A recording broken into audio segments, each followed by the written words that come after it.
Oke teman-teman. Cuaca mendung ya. Gak apa-apa lah. Selamat sore teman-teman, apa kabar? Sore ini Sabtu tanggal 4 Oktober 2025 teman-teman ya. Teman-teman, saya perlu beritahu sesuatu, bahwa dengan blame game itu nggak menyelesaikan masalah teman-teman. Makanya kita harus berhenti melakukan yang namanya blame game atau saling menyalahkan.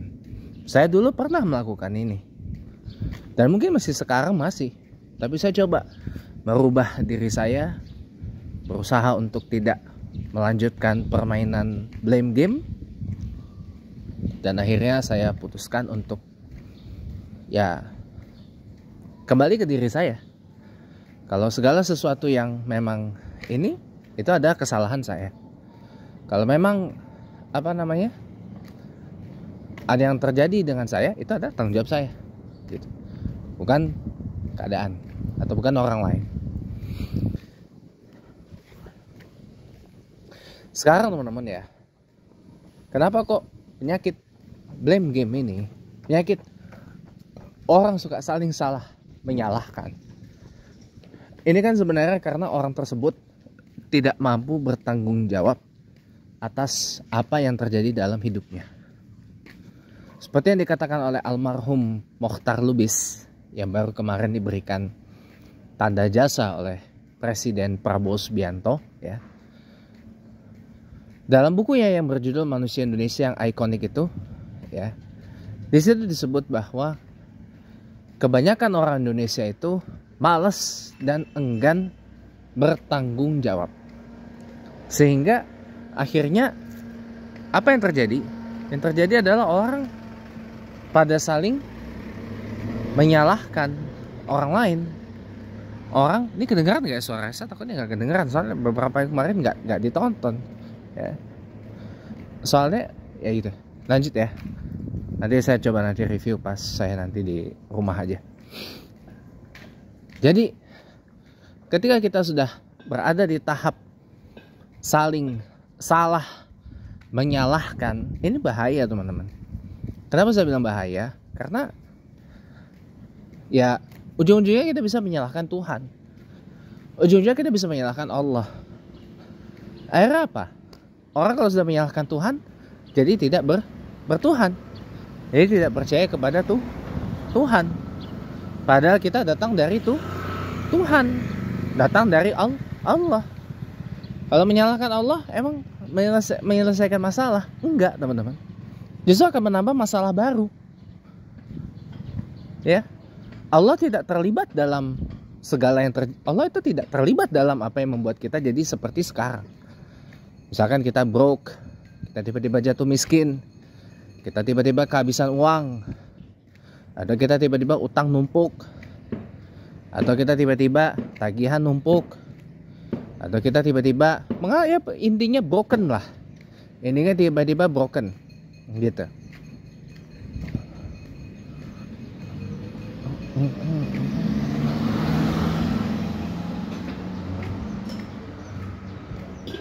Atau intinya kita tiba-tiba broken. Itu bukan kesalahan orang, bukan juga kesalahan Allah. Salah siapa? Salah kita sendiri. Ya. Kayak saya nih, gak usah jauh-jauh. Harusnya dari Senin kemarin saya udah ngajar di SD Tunas Global Depok tahun 29 Oktober. Tapi kenapa saya sampai hari ini masih di sini? Karena kesalahan saya yang memberitahu bahwa saya masih nunggu lamaran dari pihak kedutaan besar Australia pada waktu itu. Padahal saya tahu bahwa ini isyarat bahwa lamaran saya ditolak nih. Udah ada pertandanya bahwa lamaran saya ditolak gitu. Tapi saya nggak ngeh, tetap bersikukuh bahwa karena ada extension itu, maka jadinya saya bersikukuh lamaran saya diterima, atau tinggal tunggu saja pengumuman resminya. Saya bersikukuh di situ. Nah, karena kadung terlanjur ngasih tahu pihak pihak sekolahnya, ya jadinya karena kadung ngasih tahu pihak sekolahnya begitu, ya mau bagaimana lagi. Teman saya udah ngasih tahu pihak sekolahnya apa yang saya bilang, dan akhirnya pihak sekolahnya ini ragu, padahal saya udah bilang ini udah bebas saya ini. Tapi pihak sekolah mengatakan ditunda dulu sampai nanti semester depan. Mungkin pihak sekolahnya belum kasih konfirmasi gitu.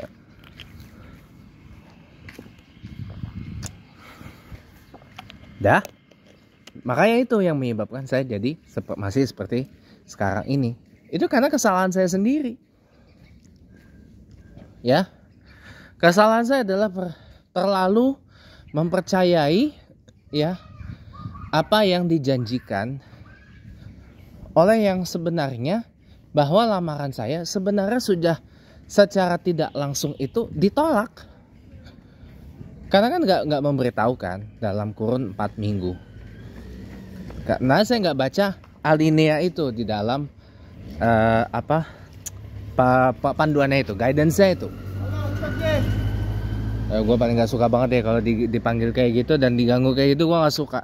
Bener, tuh orang biadab.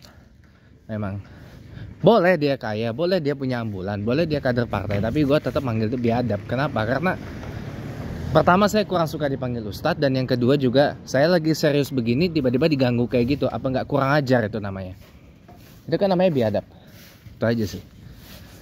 Lanjut ya.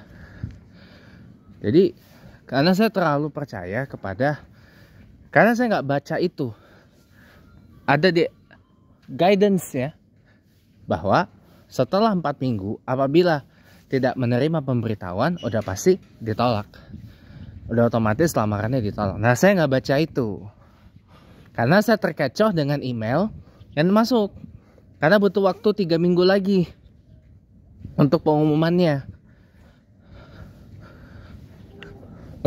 Tapi ternyata sama aja. Itu bukan bagian dari bulk selection process, dan juga dan itu makin memastikan bahwa lamaran saya ditolak. Itu jadinya teman-teman. Makanya kenapa saya masih begini? Karena kesalahan saya sendiri. Bukan salah orang lain, enggak, kesalahan saya. Salah saya sendiri. Gitu. Jadi kita tidak perlu menyalahkan anak ini uno segala macam. Ya. Kalau memang salahnya sebenarnya dari kita sendiri. Gitu loh.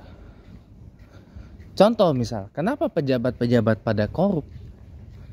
Ya rakyatnya sendiri juga korup. Begitu kenal nih orang kepilih jadi anggota DPR. Oh langsung rame-rame kirim proposal ini, proposal itu, minta uang ini, minta uang itu, minta uang A, minta uang B, minta uang C, minta uang macam-macam untuk X, untuk Y, untuk Z, untuk W, untuk macam-macam, banyak banget ya, kepada yang terhormat fulan anggota DPR dari partai X. Tapi apa tuh isi suratnya ujungnya minta duit. Jadi legislator itu dengan sangat terpaksa agar dianggap setia, taat dan melayani konstituennya, dipaksa untuk menjadi sinterklas, dipaksa untuk menjadi fairy god, dewi peri untuk konstituennya. Ya, woi. Oh syakalaka, nih your wishes are my command, ping pung gitu. Jadi seperti itu, jadi seperti didewakan gitu loh. Permintaan Anda akan saya kabulkan, pung gitu. Itu yang bikin banyak orang-orang yang tadinya jadi anggota DPR pada kehabisan duit karena itu. Nah, apa nggak korup itu namanya? Karena kita sendiri yang melegalkan korup itu. Karena kita sendiri yang melestarikan praktik seperti itu. Coba sekarang yang kepilih jadi anggota DPR itu rata-rata apa? Rata-rata kalau bukan dari keluarga dinasti politik, adalah yang kepilih karena keterkenalannya. Ya. Contoh misal, ada warga RW 08 Bui Bintar Permai, Pesanggerahan, Jakarta Selatan, nyalek nanti di 2029. Taruhlah misal Jonathan Chandra yang tadi itu nyalek dari Partai Gerindra misalkan. Dapil mana nyaleknya? Kalau saya sih pikir dapil Jakarta 2 misalkan. Ya. Wah, orang masih akan dorong. Rame-rame pilih Jonathan Chandra dari Gerindra kalau nyalek 2029. Misal. Ini misalkan loh. Ya. Orang rame-rame. Orang ada lagi selain Jonathan Chandra, misalkan siapa? Bayu Gewang misalkan. Bayu Gewang nyalek 2029 dapil Jakarta 2 misalkan, dapil Jakarta 2 dari partai, taruhlah misalkan partai Golkar. Oh, rame-rame itu. Ayo pilih Bayu Gewang Golkar. Gue pilih dia aja lah. Gue lebih dekat sama Bayu Gewang daripada si Jojo gitu kan. Dah, gue pilih Bayu aja lah. Dan seterusnya. Ada lagi yang nyalek. Tiba-tiba ada lagi yang nyalek. Misalkan. Ada lagi yang nyalek. Misalkan. Ya. Ada lagi yang nyalek atau dicalekkan. Misalkan. Ya. Maaf. Misalkan. Ya. Ada yang dicalekkan di sini, misalkan Haji Yunus Aprianto MMMBA, caleg dapil Jakarta 2 dari PKS misalkan. Orang yang kenal dan dekat sama yang tadi saya sebut namanya, oh rame-rame, udah pilih Pak Yunus aja. Ini seterusnya. Misalkan. Karena memang itu kejadiannya, teman-teman. Itu kejadiannya. Di Legoso misalkan, saya masih familiar dari sini. Ada zuriyahnya tokoh terkenal Haji Koeng gitu ya. Haji Koeng kan orang Legoso pasti tahu. Ya.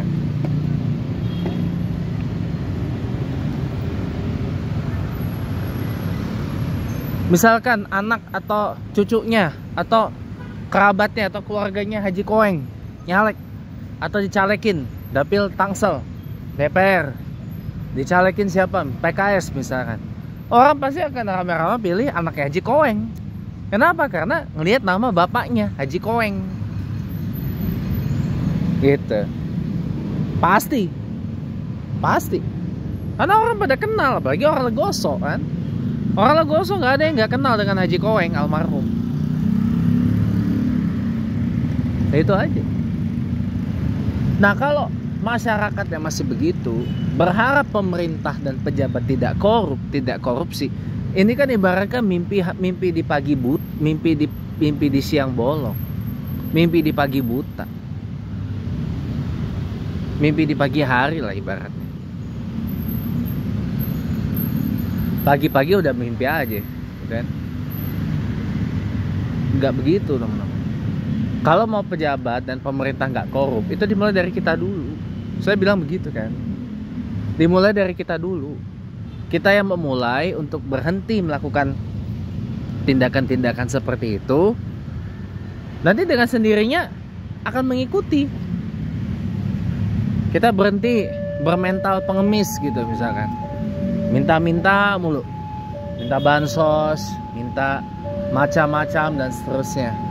Nanti lama-lama pemerintah ini pejabat dan pemerintah tidak akan korup, tidak akan berkorupsi lagi. Percaya deh. Semua dimulai dari kita, teman-teman. Semua dimulai dari kita. Gak perlu menyalahkan pemerintah, gak perlu menyalahkan pejabat. Kalau rakyatnya aja masih begini. Jakarta banjir misalkan. Banjir yang bikin siapa? Bukan pemerintah, kita yang bikin Jakarta banjir. Buang sampah ke sungai, pembuangan air disempitin, dan seterusnya. Jakarta macet, itu bukan salah Pemprov DKI, bukan salah Pemprov Jakarta. Bandung macet, bukan salah Pemkot Bandung, bukan salah Pemda Jawa Barat. Salah siapa? Ya salah kita sendiri. Kenapa nggak mau menggunakan transportasi umum di Bandung? Kan Bandung sekarang kota termacet di Indonesia katanya. Bukan lagi Jakarta. Yang salah siapa? Yang salah warga Bandung sendiri. Kenapa nggak mau gunakan transportasi umum? Kan transportasi umum di Bandung tuh kan banyak. Bus kotanya aja ada 4. Kita cuma 1, Transjakarta. Bandung bus kotanya ada 4, ya kan? Hampir menjangkau seluruh area di Bandung dan sekitarnya. Bahkan yang sampai ke Jatinangor, Sumedang sana. Tempatnya Unpad, kampus pusatnya Unpad, Universitas Pajajaran, ya. Kenapa nggak diandelin? Angkot paling nggak. Kenapa nggak diandelin? Apalagi sekarang udah ada angkot gratisan. Walaupun nanti kalau dicoba selesai nanti dikenakan tarif Rp4.900. Tapi semoga sih gratis terus ya, kayak Jaklingko di Jakarta. Biar mendorong orang naik angkot di Bandung. Ya. Itu nolong banget. Nah, kenapa itu nggak dimanfaatin coba? Jadi salah siapa? Salah warga Bandung. Kenapa masih menggunakan kendaraan pribadi? Pemkot Bandung nothing to do. Pemkot Bandung hanya bertugas dan menyediakan solusi bagaimana Bandung nggak macet.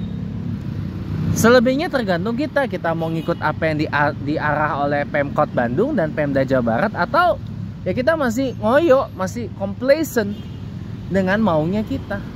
Ayo, salah siapa kalau sudah kayak gitu? Salah Pemda Jabar, salah KDM, Gubernur Kang Deddy Mulyadi, salah Wali Kota Kang Farhan, atau salah kita, salah warga Jawa Barat kalau kayak gitu? Ayo, coba pikir. Kalau bagi saya salah warga Jawa Barat lah. Kenapa nggak mau pakai transportasi umum? Ya, reaktivasi jalur kereta api yang melingkar Bandung sampai ke Jatinangor itu bukan satu pekerjaan yang boleh dibilang bisa dilakukan dalam waktu singkat. Itu perlu waktu panjang waktunya untuk reaktivasi itu. Apalagi sekarang bekasan lintasannya udah macam-macam. Ada yang jadi jalan raya, ada yang jadi pertokoan, ada yang jadi bagian dari Unpad, dan seterusnya. Gak gampang teman-teman, gak gampang. Bukan gak gampang sih, memakan waktu teman-teman. Perlu waktu yang sangat panjang kalau untuk itu. Nah sekarang dengan apa yang ada, transportasi publik yang ada di Bandung, manfaatin dong. Biar Bandung gak macet. Harusnya begitu, harusnya. Nah balik lagi, warga Bandungnya mau apa enggak? Itu pikir. Jadi gak perlu gitu loh menyalah-nyalahkan aneh-aneh apa segala macam. You broke, that's your fault.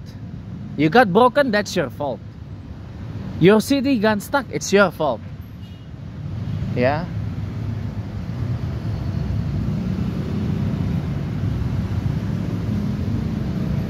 You don't have your meal, that's your fault. Ya. That's your. You don't have a job, that's your fault. Udah itu aja. Semua balik lagi ke salah diri sendiri, bukan salah orang lain. Ya, pemerintah sudah berusaha menyediakan lapangan kerja sedemikian rupa. Ya, benar kata Pak Hing Nikolai, lapangan kerja banyak. Kalau lapangan kerja yang sesuai dengan kita nggak banyak. Itu jawabannya. Dan rata-rata lapangan kerja itu bertentangan dengan apa yang kita backgroundkan, apa yang menjadi background dari kita, baik itu background secara akademik ataupun background secara keterampilan. Kayak saya lulusan administrasi bisnis, tapi banyak lamar jadi apa? Guru bahasa Inggris. Banyak lamar jadi apa? Jadi driver. Ya, atau banyak lamar jadi apa? Resepsionis. Itu harus Anda tahu. Itu semua bertentangan dengan background saya. Tapi kenapa saya lamar? Karena saya mau mencoba. Karena saya mau bekerja. Saya harus dapat pekerjaan. Saya harus bekerja. I got to go. I got to get the job. I got to work. Karena orang tua saya bentar lagi pensiun. Kalau orang tua saya udah pensiun, saya masih begini, siapa yang biayain? Gak ada kan? Gak mungkin. Pemerintah juga gak ngasih bansos. Ini bukan welfare state sebabnya. Yang ngasih tunjangan pensiun kayak gitu. Saya sadar diri, saya paham itu. Kayak saya lamar tuh, saya kencengin terus. Begitu tahu lamaran saya ditolak, saya coba lagi. Karena mereka belum ngelihat saya aja. Saya bilang dalam hati, untung saya belum jadi presiden. Kalau saya jadi presiden di Indonesia ini, saya akan paksa itu semua pemberi kerja terima semua lowongan pekerjaan. Terima semua para pelamar tanpa kecuali. Gak usah pakai tas tes apa segala macam. Langsung kerja, terima tet gitu. Perusahaan juga jangan koret-koret, jangan medit-medit, keluar biaya buat training, buat pelatihan. Gitu. Karena perusahaan pada koret-koret, pada pelit-pelit, pada medit-medit kan karena alasan operasional. Karena pada dasarnya memang perusahaan itu untuk mencari untung. Ya, perusahaan itu mencari untung memang. Segala cara mereka lakukan yang penting untung, yang penting cuan, yang penting duit. Orang masalah mau kerja kagak kerja, mau ini bagaimana bukan urusan mereka. Saya ngerti itu, saya sangat paham itu. Tapi kalau saya nanti jadi presiden, saya akan berubah itu. Saya paksa semua terima. Keluar duit dari perusahaan. Lu punya duit banyak kan?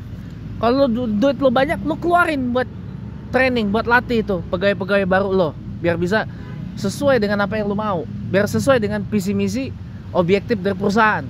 Kayak gitu. Gue paksa dengan sekeras itu, dengan sekoersif itu. Karena kadang-kadang orang-orang di Indonesia ini harus dipaksa, teman-teman. Harus dipaksa untuk lebih bagus lagi. Memang harus dipaksa, teman-teman. Kalau nggak dipaksa, ya nggak bakal bagus-bagus ini negara. Harus dipaksa. Kemarin aja waktu COVID, ya orang masih banyak nggak mau pakai masker, harus dipaksa pakai masker. Orang nggak mau vaksin, harus dipaksa biar mau vaksin. Untuk kesehatan mereka juga kok. Ya, masjid-masjid baik yang masih tidak melakukan penjarakan soft, dipaksa. Kamu bikin jarak, protokol, ikuti. Kalau nggak itu nanti memang harus dipaksa. Kalau nggak dipaksa ya begitu. Ngeyel orang Indonesia tuh. Maaf ya, saya boleh sedikit apa adanya ya. Saya boleh nggak? Orang Indonesia itu adalah orang yang paling ngeyel sedunia, tau nggak? Orang yang paling complacent sedunia raya. Orang yang model ngeyelan. Waktu COVID kemarin itu udah bukti jelas. Masjid suruh bikin jarak soft, masjid suruh tutup untuk menghindar ini COVID. Padahal masih ada masjid buka, sholat berjamaah, tidak lakukan penjarakan soft. Alasannya honohene. Ya.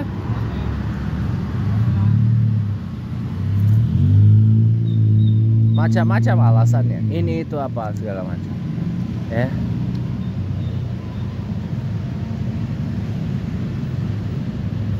Orang bangga gitu ya dengan ngeyelan seperti itu. Memang harus dipaksa, teman-teman. Kalau nggak dipaksa, ngeyel. Coba, Penaker sudah keluarkan imbauan, tidak lagi hire tenaga kerja lihat usia. Tapi nyatanya masih banyak kejadian. Karena memang harus dikoersif. Maka saya boleh nggak bilang, demokrasi di Indonesia belum siap, belum mateng. Kenapa? Karena orang Indonesia tuh ngeyelan. Orang bisa berlindung di balik demokrasi. Oh ini kan demokratis pak. Aduh ini segala macam. Padahal kenyataannya bukan itu. Orang berlindung di balik demokrasi. Honohene segala. Orang berlindung di balik demokrasi. Orang berlindung di balik kebebasan ini. Honohene segala macam. Padahal bukan untuk itu dibuatnya. Kita harus tahu itu. Jadi makanya untung saya belum jadi presiden loh. Kalau saya jadi presiden di republik ini, di Indonesia yang besar ini, dan saya akan bikin seperti itu. Saya paksa orang. Jangan ngomong depan saya. Bukankah itu tidak diajar oleh Rasulullah, Pak? Itu di TikTok aja. Untung saya bilang sekarang ini pemerintah membekukan sementara TikTok. Coba kalau TikTok itu gak dibekuin, banyak mudorot di sana. Saya bersyukur malah TikTok itu dibekuin. Pak, tapi banyak jualan shop, Pak. Oh, jualan di TikTok, Pak. Emang jualan di TikTok doang? Bisa pindah ke Shopee, bisa pindah ke Facebook Marketplace, bisa pindah ke X, bisa pindah ke Snack Video, bisa pindah ke YouTube. Salahnya di mana? Lu nya aja yang males. Lu nya aja yang terlalu ngandelin TikTok. Di IG bisa nggak? Bisa jualan. Banyak akun IG jualan sampai hari ini. Lu nya aja yang males bikin. Simple kan? Makanya saya bersyukur, untung TikTok itu dibekuin sementara, di-ban sementara. Kalau kagak,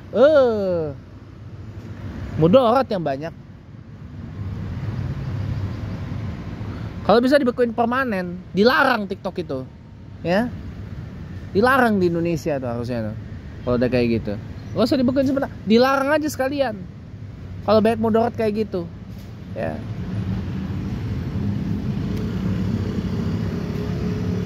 Begitu teman-teman. Kenapa algoritma di TikTok begitu? Lah kita yang bikin. Kenapa TikTok banyak kayak kita yang bikin. Kenapa YouTube algoritma? Kita yang bikin algoritmanya. YouTube itu cuma platform. TikTok itu cuma platform. TV itu juga platform. Sarana. Prasarana.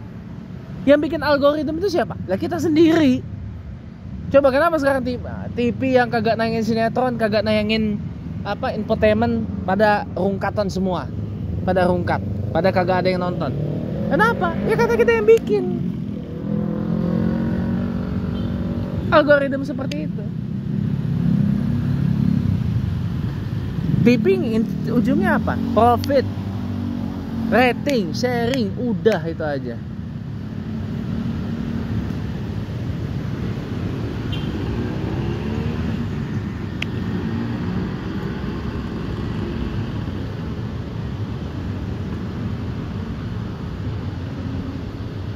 Begitu teman-teman, ya.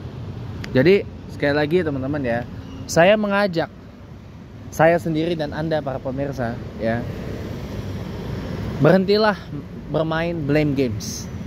Gak akan ada gunanya itu.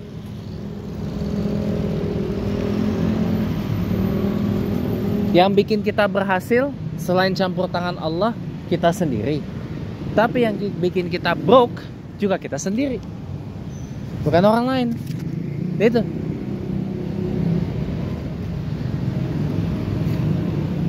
Simple kan? Simple kalau bagi yang paham. Kalau bagi yang nggak paham, ruwet, jelimet, itu aja. Ya. Jadi semua tergantung kita, teman-teman. It goes back to us, bukan yang lain. Demikian, teman-teman. Ya. Jadi sekali lagi, berhenti menyalah-nyalahkan. Tidak ada gunanya, teman-teman.